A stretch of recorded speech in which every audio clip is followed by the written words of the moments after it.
In today's video, I'm going to teach you how to connect Replit to GitHub. Whether you're an experienced developer or just starting out, integrating Replit with GitHub is a fantastic way to keep track of changes to your code and collaborate with others. It's a simple process that takes just a few minutes, so let's dive right in. The first thing you'll need to do is to log into Replit. If you aren't already familiar, Replit is an online IDE that allows you to code collaboratively and share projects easily. So open up your browser, head over to Replit's website, and enter your credentials to access your account. Once logged in, you'll want to locate and open the specific Replit project you want to connect to GitHub. With your project open, direct your attention to the top of the screen.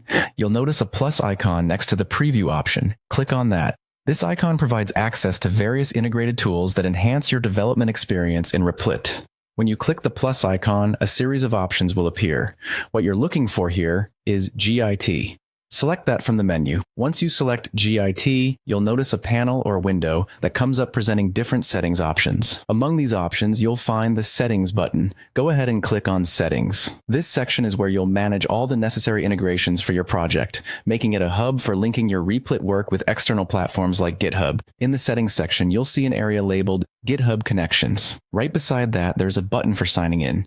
Click the Sign In button. This action will prompt a new window to open, guiding you to GitHub's login page. Enter your GitHub credentials here to sign in. After signing into GitHub, you'll reach an authorization screen where you might need to confirm that you're allowing Replit to access your GitHub account.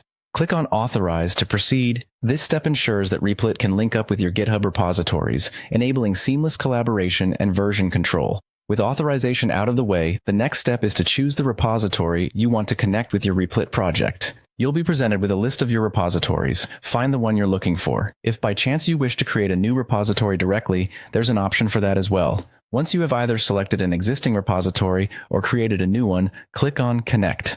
At this point, Replit will sync your current project with the chosen GitHub repository. And there you have it. Your Replit project is now successfully linked to GitHub, allowing you to manage your code and collaborate more effectively. Thanks for watching, and happy coding.